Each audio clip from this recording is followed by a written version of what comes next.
Bom, gente, na última lista que eu tinha mandado para vocês, ali a gente está tratando bem do equilíbrio líquido-vapor num aspecto bem básico, certo?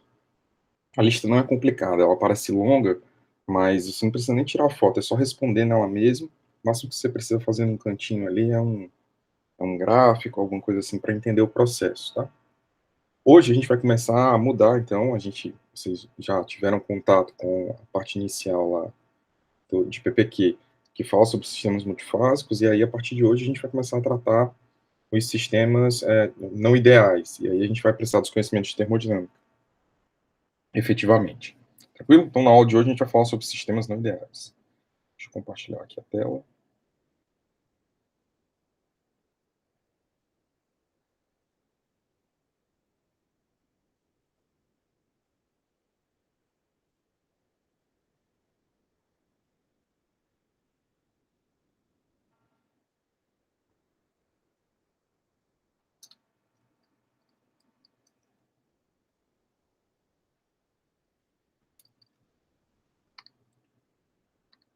Ok, então se a gente está falando de sistemas não ideais,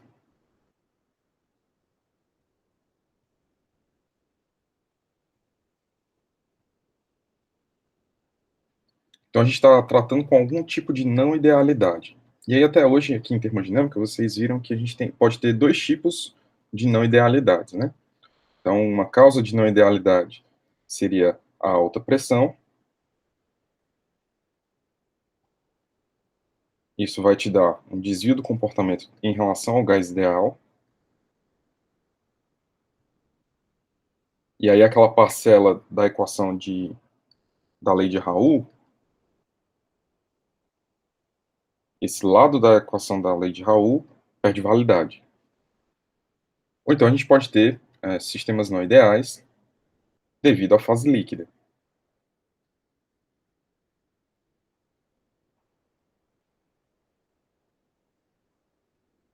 Então, se você tem uma fase líquida não ideal, ela vai se descolar, né? Ela vai parar de se comportar como se fosse uma solução ideal. E aí o que vai perder a validade seria o lado direito aqui da equação da lei de Raoult, ok? Então isso daqui perde a validade. A gente já viu de alguma forma que você pode adicionar alguns fatores de correção de um lado e do outro. Então, na aula de hoje, a gente vai focar na não idealidade da fase líquida, para a gente entender quais são os efeitos, as consequências dessa não idealidade da fase líquida, e como é que a gente vai ter a apresentação dos gráficos, né, das propriedades, da mesma forma que a gente viu o sistema ideal, ok? Só mostrar aqui para vocês um resumão que a gente tinha feito aqui mais cedo. Então, a gente tem aqui o LV, a gente tem, então, o LV de componente puro, o LV de misturas ideais, que foi o que a gente trabalhou na lei de Raoult, e o LV de misturas não ideais. Então, a gente tem a alta pressão como sendo uma causa de desvio da idealidade, a baixa pressão como sendo a possibilidade de idealidade, e o que a gente está falando aqui é sobre justamente a fase líquida, né? Embora a fase líquida não sofra muita influência da pressão, né? Justamente por definição, ela é uma fase incompressível, então acaba que a gente consegue perceber essa, essa alteração da idealidade da fase líquida justamente por mudança de forças de interação. Ok? Bom, continuando aqui. Então, o fator que a gente utiliza para definir a idealidade ou não idealidade da fase líquida é um fator de correção que a gente adiciona no lado direito da equação da lei de Raoult. Então, deixa eu mostrar aqui para vocês o lado direito da equação da lei de Raoult. Então, a gente adiciona justamente aqui nesse lado direito da equação da lei de Raoult um fator de correção. Esse fator de correção vem da parte de fugacidade, que a gente vai justificar isso um pouco depois. Por hora, eu vou só apresentar para vocês que o que a gente chama de lei de Raoult modificada,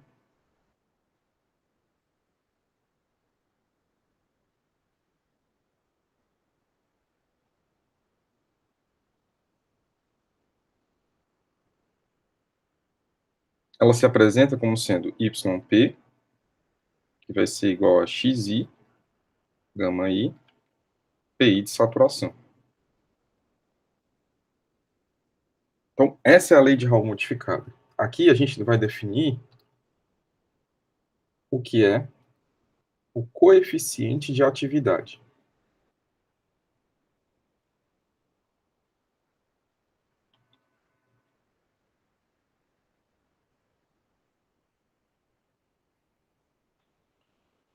Se vocês se lembrarem, a gente definiu o que é coeficiente de fugacidade, e aqui eu estou definindo o que é coeficiente de atividade.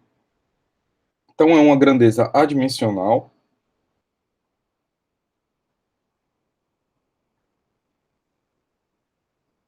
Então, ela não tem dimensão, ok? Quando o valor dela é igual a 1, isso quer dizer que você tem um comportamento numérico de solução ideal.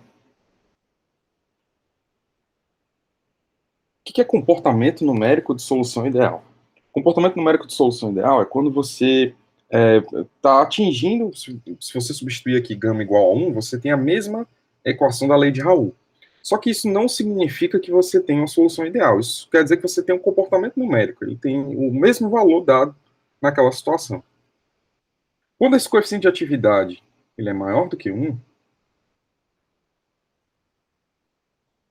isso quer dizer que você tem fase líquida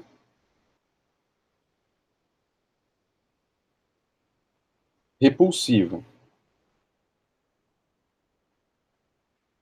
E quando ele é menor do que 1,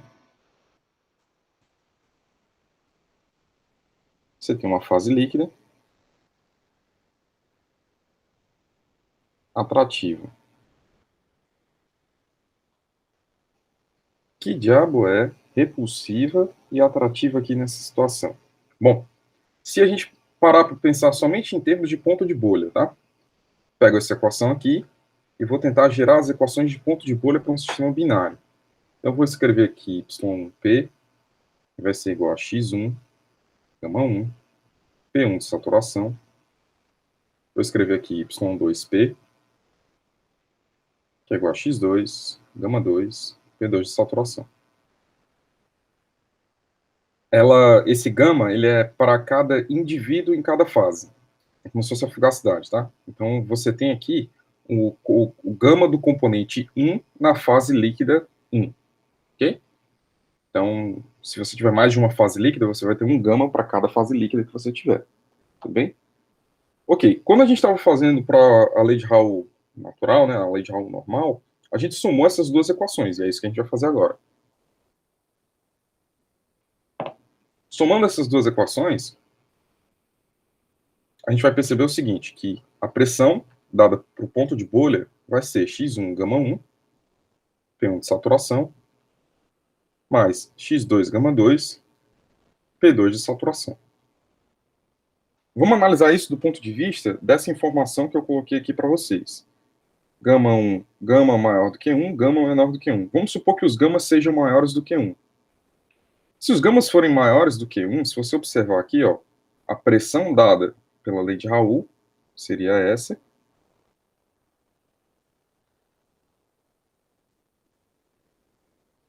Essa seria a pressão do ponto de bolha dada pela lei de Raoult.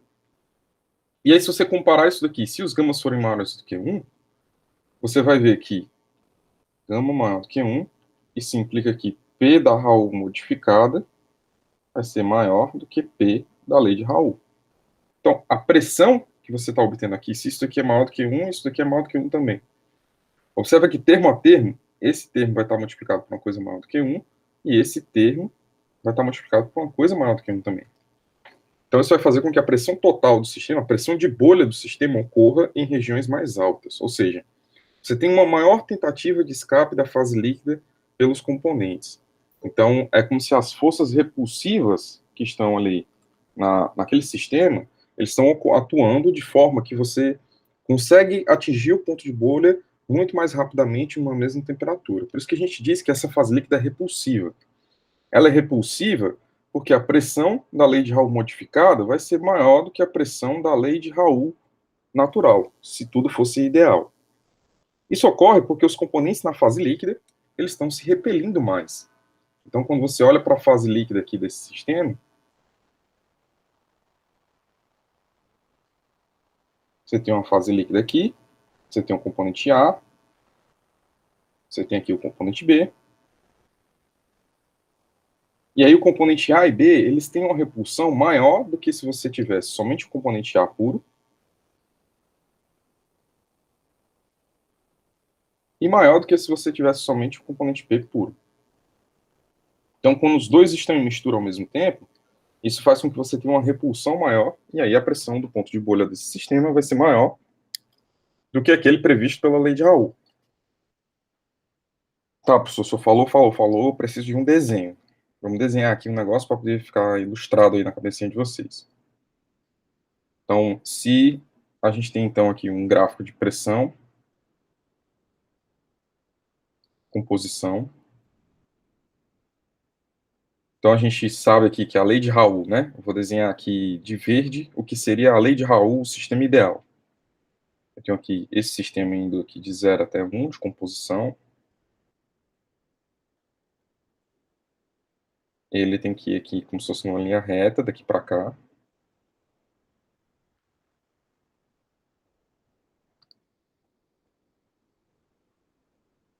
Entre uma pressão de saturação e a outra. E aqui você tem a curva dos pontos de bolha, dos pontos de orvalho embaixo. Então, em cima aqui você tem a curva dos pontos de bolha, está saindo da região de líquido, entra no equilíbrio líquido-vapor aqui dentro, e aqui você tem a região de vapor. Gabriel, professor, mas se esses líquidos que se repulsam estão em uma mistura, eles seriam immiscíveis? Boa pergunta, Gabriel. Tem um limite para esse coeficiente de atividade, que se você ultrapassar esse limite do coeficiente de atividade, os dois componentes vão olhar um para o outro e vão dizer assim, ó, melhor cada um está na sua fase. Aí, isso quer dizer que eles são tão repulsivos um ao outro que eles vão ficar em fases diferentes. Exemplo disso é se você pegar água e óleo, né? Se você pega óleo vegetal, é um tipo de triglicerídeo. Então ele vai ter mais ou menos assim 3 componentes aqui, uma ampla faixa de carbonos. Isso daqui é bem grande o número de carbonos que tem aqui, tá? Pode chegar a 18, por aí, dependendo do tipo de óleo. Se você junta isso aqui com uma molécula de água, isso daqui não vai se dar bem. Eles não conseguem estar na mesma mistura, numa mesma composição, em ampla faixa de composição. Então, se você misturar os dois, isso vai fazer com que você tenha duas fases. É óbvio que na água você vai ter alguns ppm de óleo, e no óleo você vai ter alguns ppm de água. Mas, de maneira geral, você vai dizer que os dois são immiscíveis, porque é muito, muito, muito, muito pouco a quantidade que um consegue dissolver do outro. Então, a gente diz que eles são immiscíveis. Isso aqui é sinal de repulsão, repulsão tão forte entre os componentes que eles vão preferir estar entre fases. O que a gente está falando aqui ainda não é o valor de coeficiente de atividade que provoca esse problema. Então, a gente está falando de um gama que ele é um pouco maior do que 1. A gente vai ver como critério de ocorrência de equilíbrio líquido-líquido que você tem que superar um determinado valor de gama. A gente vai chegar nesse ponto. Ok? Então, sim, pergunta muito boa. Você pode ter um valor de gama que eles vão se repelir e vão ficar entre duas fases distintas. Não é o caso que a gente está falando aqui. A gente ainda consegue manter duas fases nesse sistema. Duas fases, uma líquida e uma vapor, tá? Não é 3 fases, 2 líquidas e uma vapor. Ok, então, se esse aqui é o sistema ideal, a forma que a gente vai desenhar essa equação aqui para os pontos de bolha da lei de Raoult modificada, e aqui eu vou deduzir agora, isso aqui é pontos de bolha, tá?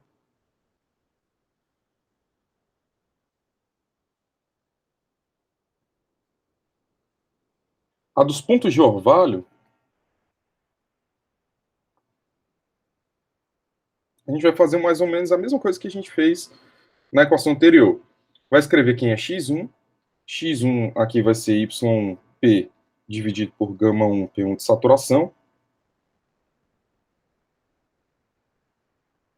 x2 aqui vai ser y2 P gama 2 P2 de saturação.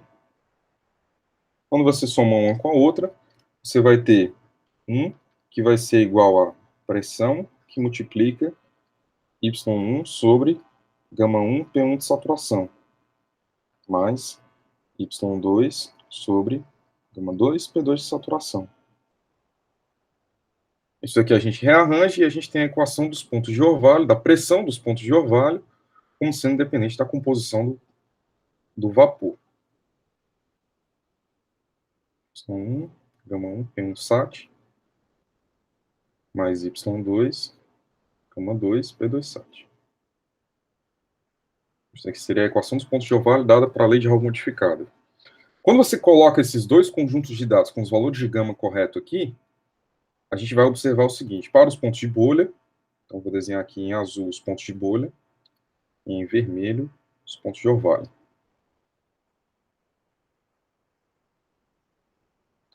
Pode ser que aconteça o seguinte, ó, você vai ter os pontos de bolha dados por essa equação aqui, e os pontos de orvalho dados por essa equação aqui.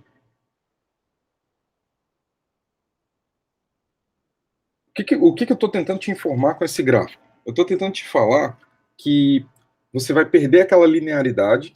Então, quando você tinha essa equação aqui,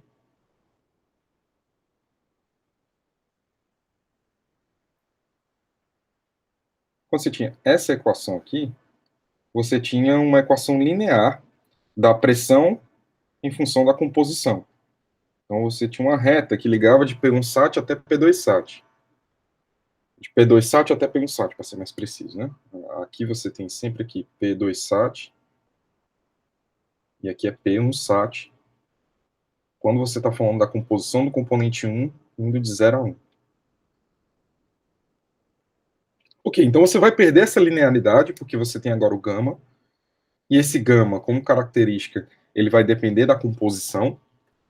Então, em uma temperatura fixa, o gama vai depender da composição. Então, se, obviamente, você tem um estado diferente de quando você estava nas relações intermoleculares, no estado puro de A e no estado puro de B, quando você mistura uma determinada proporção deles dois, você vai ter uma determinada repulsão. Quando você muda essa composição, você vai mudar também a composição da fase líquida passa a ser influência, as forças intermoleculares passam a sofrer influência da composição da fase líquida. Então, isso faz com que você acabe observando esses problemas, ok? Então, esse tipo de gráfico aqui, esse tipo de modificação que ocorre na lei de Raul, devido à presença de forças de interação na fase líquida, isso faz com que a gente tenha esse determinado nível aqui de modificação do diagrama, só que a gente pode chegar a um ponto mais absurdo. Eu estou aumentando agora o desvio da idealidade, e esse desvio da idealidade, deixa eu desenhar aqui de novo. Você tem aqui a pressão, composição da fase líquida e do vapor, né? Composição global, composição de uma maneira geral aqui. Aqui você tem a lei de Raul, retinho que vai de um ponto a outro, que forma aqui redinho, tá? O que vai acontecer quando esse valor de gama aumentar muito? Ele vai aumentar, ele pode aumentar tanto que vai formar esse tipo de curva aqui, ó.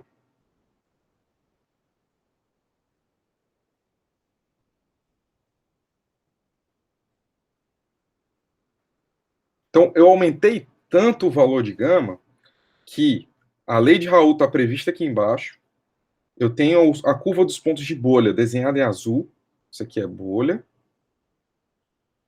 Isso daqui é orvalho. Eu tenho as curvas dos pontos de bolhas desenhadas em azul e elas aumentaram tanto que, junto com esse aumento, a curva de orvalho também foi arrastada e a gente tem esse ponto aqui, ó. Esse ponto rosinha aqui, importante. Esse ponto tá te falando o quê?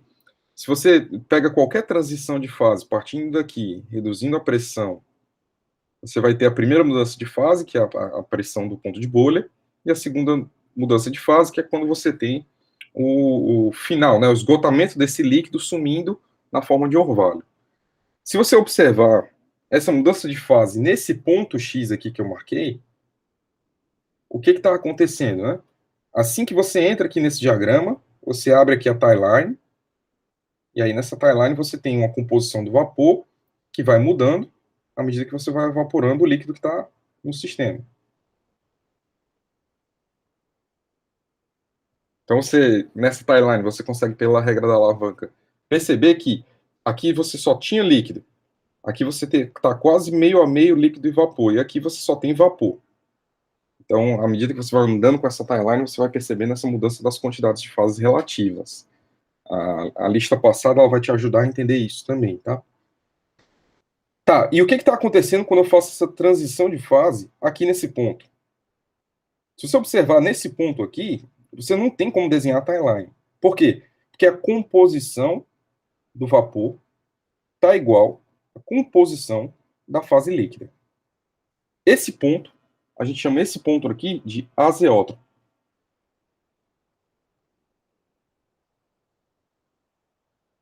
O que é um azeótropo?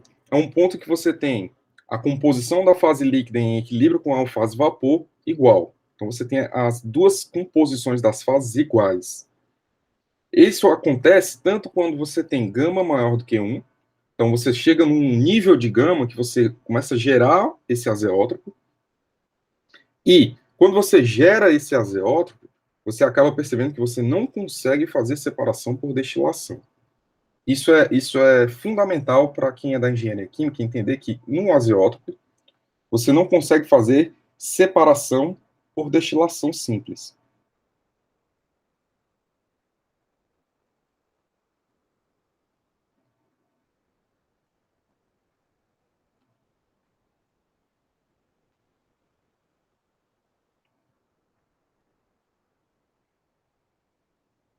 A separação por destilação simples ela é prejudicada quando você tem azeótropo. Prejudicada é uma bondade minha, tá? Na verdade, é impossível você separar quando você tem um azeótropo. Eu já falei para vocês sobre volatilidade relativa, alfa e J, e eu disse para vocês que era economicamente viável você separar quando alfa e J é maior do que 1,2. Quando você tem um azeótropo, você está fixando esse alfa e J aproximadamente igual a 1. Então você não tem como medir essas composições da maneira efetiva. Aliás, desculpa, você tem como medir a composição. Você não tem como proporcionar uma separação por diferença de volatilidade. Por quê? Porque nesse ponto, os dois componentes têm a mesma volatilidade. Quando você baixa a pressão, altera as condições, no azeótropo, eles vão fazer com que você tenha a mesma composição na fase vapor e na fase líquida. Então fica impossível você separar por destilação. Vamos se ater um pouquinho mais nisso, e eu vou desenhar duas torres de destilação aqui para vocês.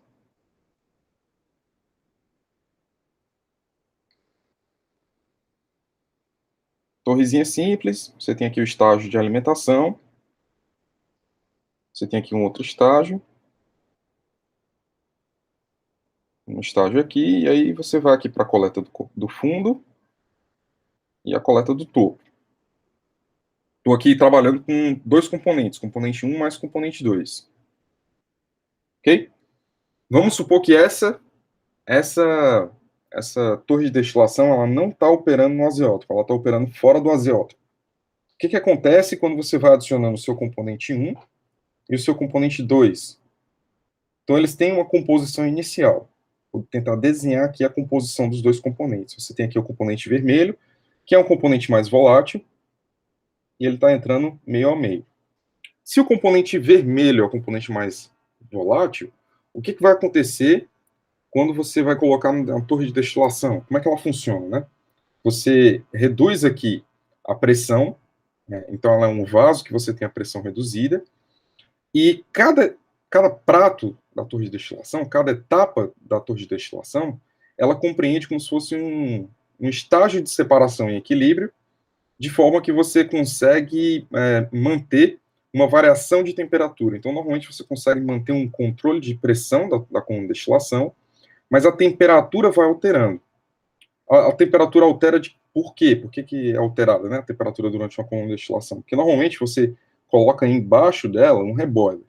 Então, você vai aquecer bastante essa corrente aqui de fundo, você vai adicionar calor nessa corrente de fundo, de forma que, quando você pega aqui o retorno dela para a coluna de destilação, os componentes aqui embaixo, eles estão numa temperatura mais elevada.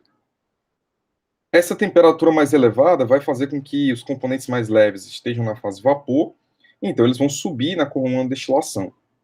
Então todo mundo que é leve vai subir na coluna de destilação, e todo mundo que é pesado vai descer na coluna de destilação. Então, isso junto com o gradiente de temperatura. Isso vai ocasionar esse gradiente de temperatura também. Então você tem uma temperatura mais elevada no fundo, enquanto que no topo você tem uma temperatura mais amena. Você tem uma temperatura mais baixa. Ok? Certo. Então, tudo bem. Se a temperatura para baixo vai cada vez mais esquentando, eu vou cada vez mais perdendo componentes leves. Então, quando eu for analisar aqui esse prato aqui embaixo, ele vai ter muito mais do componente pesado do que ele vai ter do componente leve. Enquanto que aqui em cima vai ser o contrário. Esse prato aqui ele vai ter muito mais do componente leve do que, na verdade, ele tem dos componentes pesados. Observa que está tudo muito ligado com a volatilidade relativa. Se eu tiver esse mesmo sistema aqui de destilação operando com um azeótropo, o que vai acontecer? Essa composição que está saindo aqui de vapor, que vai ser evaporado para passar para o próximo prato, tem a mesma composição do líquido que está descendo. Então, eu não estou conseguindo nenhuma separação efetiva nesses termos de diferença de volatilidade. Eu nunca vou conseguir alterar a composição. Então, é por isso que a separação, quando você tem um azeótropo, ela fica complexa. E aí não é complicado somente no ponto do azeótropo em si. Lembra do fator econômico aqui, aproximado da relação que você tem que ter de volatilidade para que seja viável economicamente? Esse valor tem que ser maior do que 1,2. Isso quer dizer que você tem uma região desse diagrama em que você não consegue executar essa separação por destilação. Você precisa ter outras técnicas para poder fazer isso. E aí, como eu já tinha comentado com vocês, termodinâmica ela vai te dar sempre o limite dos processos. Até onde você consegue andar com um determinado processo. Então, se você tem uma coluna de destilação operando nessa região aqui, o que a termodinâmica faz é te falar que você não consegue chegar nessa outra região de lá. Você não consegue ultrapassar a composição a partir daquele ponto. Então, só que a gente também pode dar alternativas, né? Se você não consegue por equilíbrio líquido-vapor, você consegue fazer isso por equilíbrio líquido-líquido. E é o tema das próximas aulas aí que a gente vai ter antes do recesso. A gente já vai estar falando de equilíbrio líquido-líquido. Então, esse equilíbrio líquido-líquido, ele vai te ajudar a entender como remover o componente azeotrópico para que a gente possa remover ele e depois executar uma separação por destilação. Ou, se você quiser fazer tudo ao mesmo tempo, que aí é quando você faz uma destilação azeotrópica. Você coloca alguém para quebrar o azeótropo, algum componente que vai desfazer esse ponto de igual composição, e aí esse componente ele vai ajudar a separar os componentes, e aí você tem a separação, enfim, por destilação. Tudo bem? Ok.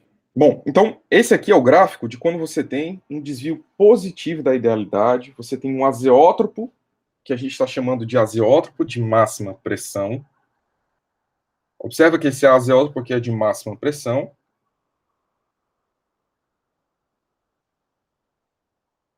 Justamente porque a maior pressão que você tem aqui no diagrama é a pressão desse azeótropo. Você também pode ter um azeótropo de mínima pressão. Só que o azeótropo de mínima pressão é para quando você tem gamas menores do que 1. Está claro?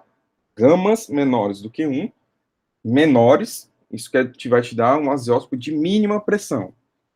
Gama maior do que 1, maior, vai te dar um azeótropo de máxima pressão. Tudo bem? Então, como é que é o gráfico aqui de azeótropo de mínima pressão? É bem parecido com aquele ali. Eu não vou desenhar o caso base da lei de Raoult para poder não ficar muito poluído, tá?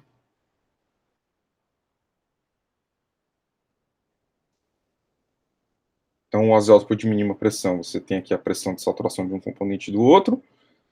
E aí o que vai acontecer é que você vai ter o gráfico mais ou menos dessa forma.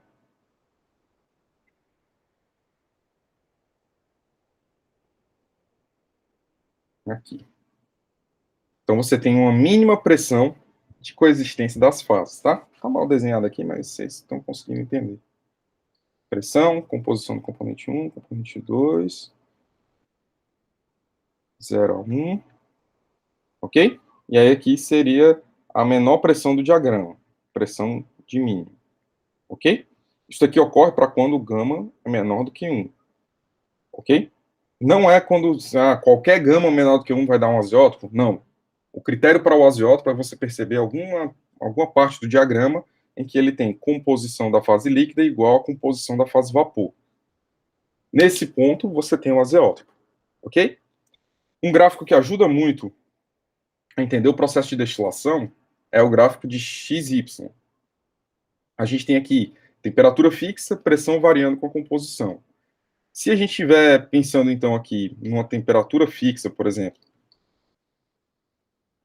e ver qual é a relação da composição da fase líquida com a composição da fase vapor, então aqui eu tenho uma curva que é curva igual x igual a y.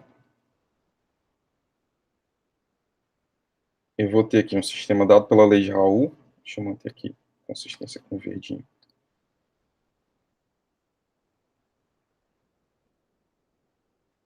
Isso aqui seria a curva dada pela lei de Raoult.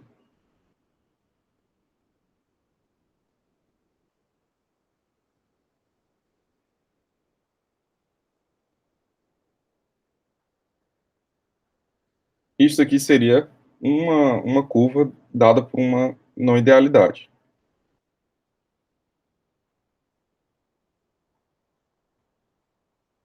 Ok? Então, essa não idealidade, e você consegue perceber essa não idealidade justamente porque ela está cruzando aqui o ponto de x igual a y, e nesse ponto aqui você tem o azeótropo.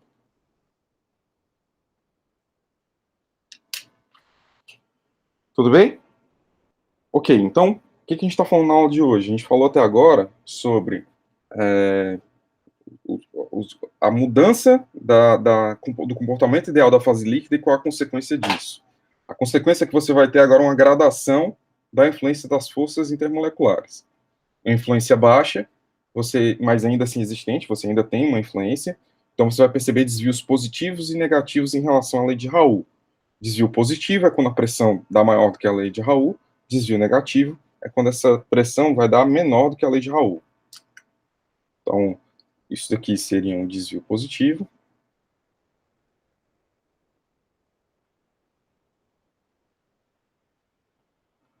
E isso daqui seria um desvio negativo.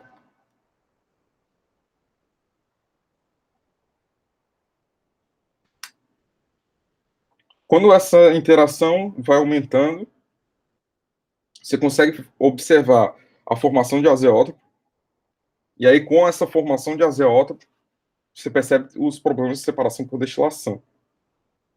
Você tem dois tipos de azeótropo, ainda ligado com o tipo de interação.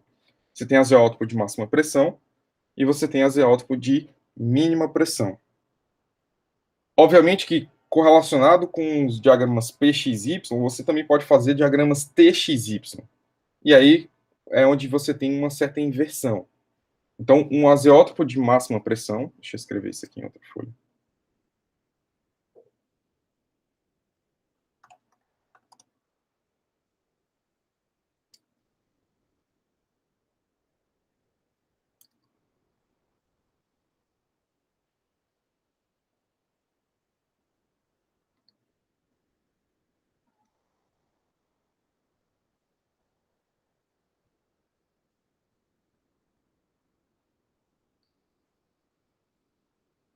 Então, quando você tem um desvio da idealidade, o gama ele é diferente de 1.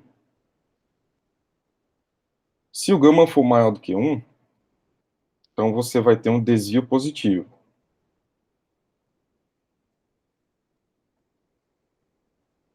Se você continuar aumentando esse gama, né? Se o gama continua maior do que 1, você pode ter um azeótropo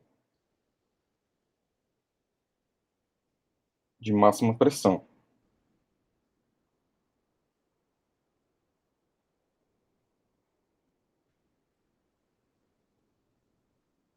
Gamas menores do que 1, você vai ter um desvio negativo.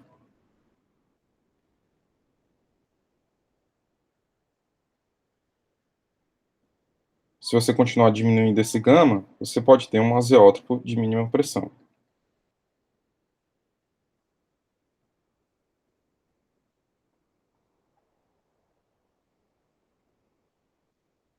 Tranquilo? Então, esse azeótropo de máxima pressão, a gente, todo azeótropo de máxima pressão é um azeótropo de mínima temperatura.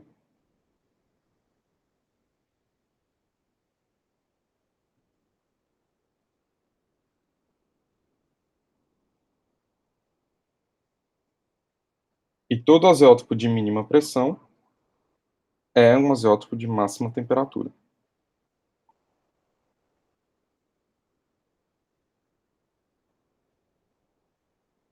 Excelente, professor. Acabou de dar um nó na cabeça. Calma. É só você se lembrar que os gráficos de pressão XY e TXY, normalmente eles são os inversos um do outro, né? Quando você tem um equilíbrio líquido-vapor ideal, a gente já tinha isso como sendo inverso um do outro. Você tinha aqui pressão, composição da fase líquida e vapor. E aqui você tinha aqui temperatura, composição da fase líquida e vapor. Então, aqui, nesse caso ideal, você tinha curva dos pontos de bolha, curva dos pontos de orvalho. Quando você analisa o gráfico de temperatura, ele é justamente o inverso, ele já tinha esse comportamento assim. Isso aqui é o mesmo sistema, tá? Eu não mudei o sistema que você está trabalhando, não mudei os componentes desse sistema. O que eu fiz aqui foi só mudar que, ao invés de fixar a temperatura nesse primeiro gráfico, eu estou fixando a pressão nesse segundo. Ou seja, se eu tenho aqui, se isso daqui é o componente 1, ele está variando de 0 a 1, no componente 0 eu só tenho o componente 2, então isso daqui é P2SAT. E isso daqui é para ser P1SAT. Isso para uma temperatura fixa, eu estou vendo que o componente 1 é o mais volátil. Se eu fixar a pressão, para manter a mesma pressão, para atingir a mesma pressão, eu vou precisar de temperatura do componente 2, a temperatura 2 de saturação vai ser maior do que a temperatura do componente 1 de saturação. Por isso que o gráfico tanto inverte, né? A rede estava para cima aqui, agora a rede vai estar para baixo, e troca as cores, né? Porque aqui em cima você tem a região de líquido e a região de vapor, e aqui dentro é líquido mais vapor. Aqui inverte. A temperatura elevada, quando você tem uma temperatura muito, muito, muito alta, a tendência é a fase estar na fase vapor. Se você tem uma temperatura muito, muito baixa, isso aqui vai ser líquido. E aí, aqui no meio, você tem um líquido mais vapor. Então, observa que eu troquei aqui as cores das curvas, né? O que é ponto de bolha está em cima, foi para baixo. E a inclinação de P2 ser menor do que P1 vai trocar porque T2 é maior do que T1 agora, ok? Então, o mesmo princípio é aplicado quando você tem um desvio devido ao azeótropo. Então, aqui nesse azeótropo, você tem pressão, composição. E aí, aqui nesse daqui, se eu tenho um azeótropo de máxima pressão, ele é desse tipo aqui. Esse azeótropo de máxima pressão, ele vai inverter para virar um azeótropo de mínima temperatura. Então, eu vou trocar a posição aqui, ó. Essa posição e essa. Tá para cima, agora vai ficar para baixo. E aí vou trocar agora o esquema de cores também, né? Então,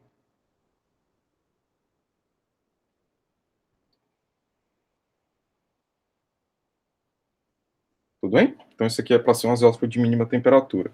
Mal desenhado pra cacete, mas ninguém conta, tá? Deixa eu apagar isso aqui.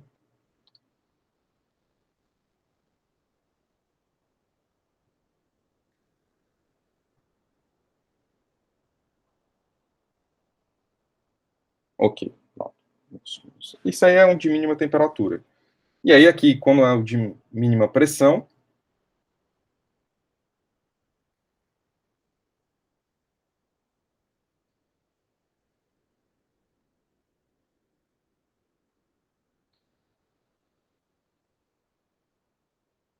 você vai lá inverter, e aí você vai ter um de máxima temperatura.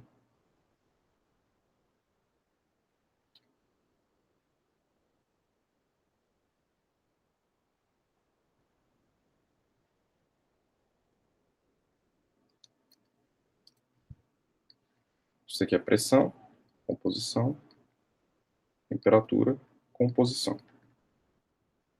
Ok? Então, estou desenhando esses gráficos aqui de rede, de orelhinha de coelho, né? Isso aqui parece uma orelhinha de coelho. Né? Aqui o narizinho do coelho, coelho sorrindo, o olho dele. Ok, meio doente esse coelho. Estou desenhando esses gráficos para vocês terem uma ideia geral do comportamento até esse ponto. A partir desse ponto, se eu continuar aumentando, eu posso continuar aumentando aqui, professor, esses valores de gama? Pode. Se você continuar aumentando esses valores de gama aqui, a gente vai chegar numa região do que a gente está falando de equilíbrio líquido-líquido, conforme o Gabriel tinha perguntado. A gente ainda vai chegar nessa região, mas agora não é o interesse principal. O que é o interesse principal é vocês terem uma noção disso, e aí só está faltando uma coisa. Como é que calcula o gama? E aí é o assunto da próxima aula. Então, próxima aula a gente vai ver o que são modelos de atividade, modelos de coeficiente de atividade.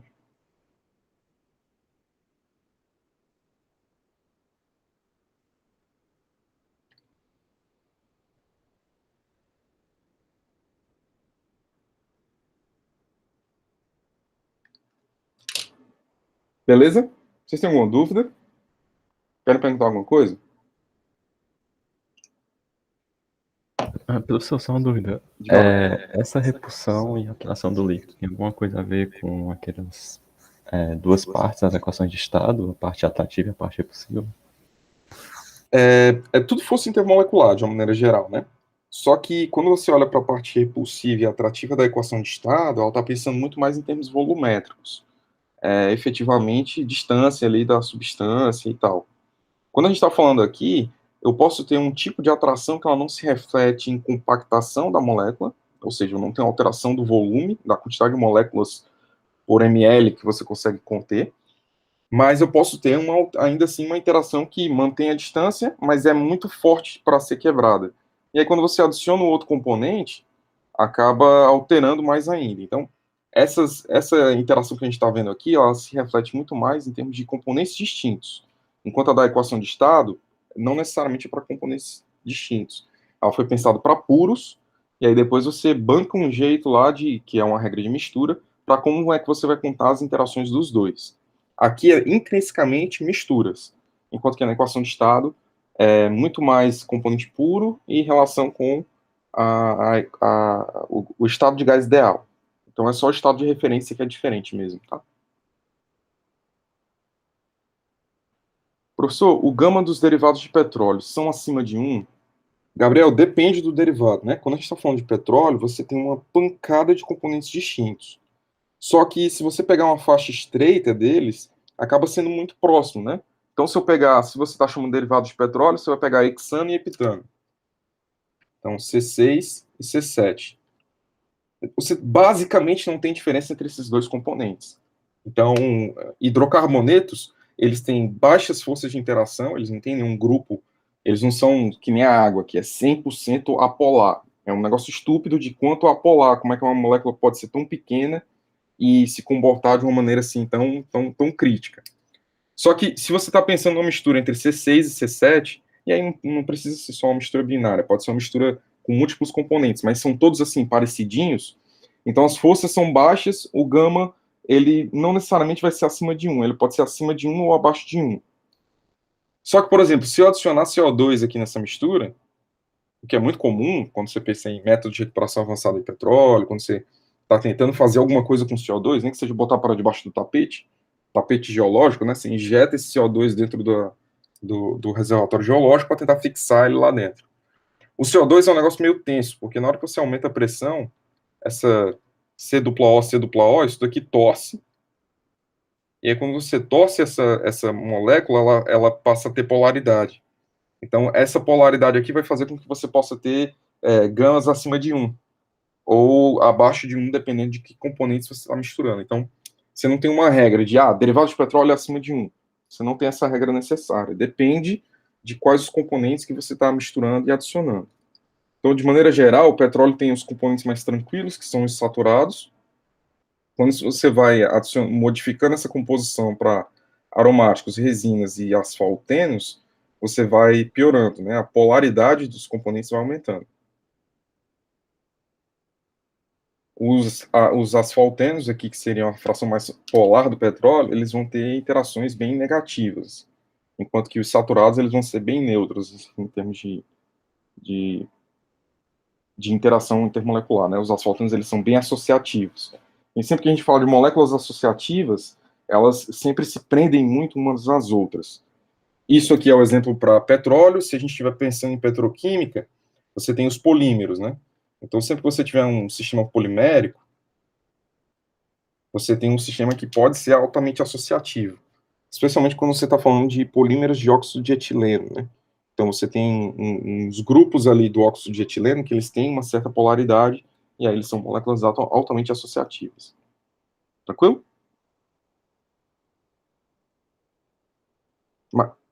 Mais alguma pergunta? Pode ficar à vontade, gente, pode perguntar. Vocês não têm perguntas? Então, a gente vai se falando aí na próxima aula. Eu já mandei no grupo avisando que eu adiei aí a lista por mais uma semana, porque eu sei que a semana de vocês, a semana que vem, vai ser tensa. Só que eu vou continuar mandando listas, né? Então, não deixem acumular. Vamos trabalhando aí para ver se a gente fica no 0 a 0 até o recesso e aí a gente começa a vida nova aí em janeiro. Tudo bem? Valeu aí, gente. Bom final de semana para vocês. Até mais, tá?